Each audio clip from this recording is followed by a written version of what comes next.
दोस्तों, आज के शानदार वीडियो की शुरुआत करने से पहले भारत की नई तैयारी के लिए कमेंट बॉक्स में जय हिंद जरूर लिखें। बड़ी खबर यह है कि भारत जल्द ही समुद्र के नीचे से लिथियम, निकेल और कोबाल्ट जैसी कीमती धातुओं को निकालने की प्रक्रिया शुरू करेगा। इसके लिए भारत ने नई टेक्नोलॉजी विकसित की है, जिससे इन धातुओं को आसानी से निकाला जा सकेगा। पूरी डिटेल्स जानने के लिए इस वीडियो को अंत तक देखें और वीडियो को लाइक और चैनल को सब्सक्राइब करना ना भूलें। भारत सरकार ने हाल ही में समुद्री खनिज संसाधनों की पहली नीलामी की घोषणा की है, जिसमें 13 अपतटीय खनिज ब्लॉक्स शामिल हैं। इस ऐतिहासिक पहल के तहत देश को संभावित रूप से 18 अरब डॉलर का राजस्व प्राप्त होने की उम्मीद है। इन ब्लॉक्स में पॉलीमेटल नोड्यूल्स जैसे दुर्लभ खनिज पाए जाते हैं, जो इलेक्ट्रॉनिक्स, बैटरी और हरित ऊर्जा उद्योगों के लिए महत्वपूर्ण हैं। मिलने की उम्मीद है। खनिज मंत्रालय ने समुद्री संसाधनों के उपयोग की दिशा में यह ऐतिहासिक कदम उठाया है, जो खनिज आत्मनिर्भरता और आर्थिक विकास के लिए मील का पत्थर साबित हो सकता है। आइए विस्तार से जानें इस पहल के पॉलीमेटल नोड्यूल्स, जिनमें निकेल, कोबाल्ट, तांबा और दुर्लभ पृथ्वी तत्व शामिल हैं, का विश्व मांग में महत्वपूर्ण स्थान है। यह खनिज भारत को उभरती हरित ऊर्जा प्रौद्योगिकियों और इलेक्ट्रिक वाहनों की बैटरी के लिए रणनीतिक लाभ प्रदान करेंगे। इसके अलावा यह पहल खनिज आपूर्ति श्रृंखला में भारत की स्थिति को सशक्त बनाएगी। भारत अपनी औद्योगिक और तकनीकी जरूरतों को पूरा करने के लिए कई महत्वपूर्ण खनिज और दुर्लभ तत्वों के आयात पर अत्यधिक निर्भर है। इलेक्ट्रॉनिक, ऊर्जा और रक्षा उद्योगों में इन खनिजों की बढ़ती मांग ने भारत के लिए इनका आयात आवश्यक बना दिया है। भारत अपनी आर्थिक और तकनीकी वृद्धि के लिए महत्वपूर्ण खनिजों और तत्वों पर काफी हद तक आयात पर निर्भर है। विशेष रूप से लिथियम, कोबाल्ट, निकल, ग्रेफाइट और दुर्लभ मृदा तत्व, रेयर अर्थ एलिमेंट्स जैसी सामग्रियों का आयात इलेक्ट्रिक वाहन, नवीकरणीय ऊर्जा और इलेक्ट्रॉनिक्स उद्योगों की बढ़ती मांग को पूरा करने के लिए किया जाता है। कल्पना कीजिए, एक भारतीय इलेक्ट्रिक वाहन निर्माता अपनी नई बैटरी। जब एक फैक्ट्री शुरू होती है तो उसे पता चलता है कि उसकी उत्पादन क्षमता पूरी तरह लिथियम आयात पर निर्भर है।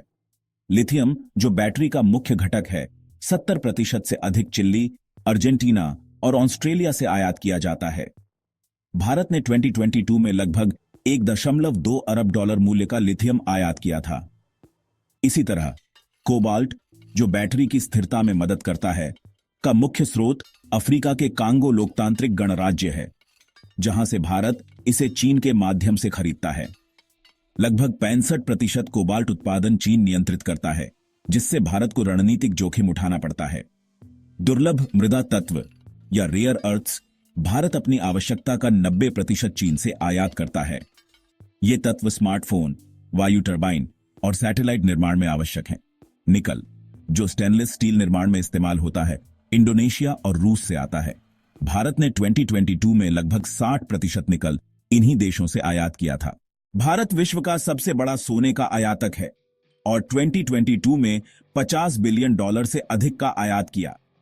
खनिज खोज के क्षेत्र में भारत ने राजस्थान और कर्नाटक में लिथियम और अन्य दुर्लभ खनिजों की खोज शुरू की है।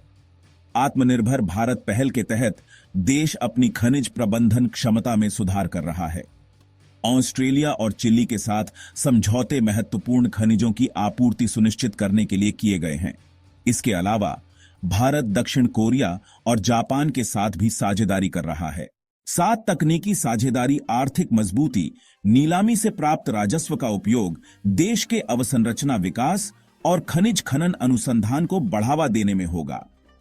आत्मनिर्भरता भारत अपनी खनिज आवश्यकताओं के लिए आयात पर निर्भरता को कम कर सकेगा। वैश्विक प्रतिस्पर्धा, इस पहल से भारत अंतर्राष्ट्रीय खनिज बाजार में एक प्रमुख खिलाड़ी बन सकता है। खनिज ब्लॉक्स का भूस्थानिक महत्व। 13 अपतटीय खनिज ब्लॉक्स भारतीय महासागर क्षेत्र में स्थित हैं, जहां समुद्री तल पर खनिज संसाधनों की भरपूर मात्रा है। इन खनिज ब्लॉक्स की खोज और उपयोग से भारत समुद्री खनन तकनीक में भी अग्रणी बन सकता है। समुद्री खनन एक चुनौतीपूर्ण प्रक्रिया है, जिसके लिए उन्नत तकनीक और पर्यावरणीय संतुलन बनाए रखने की आवश्यकता होती है।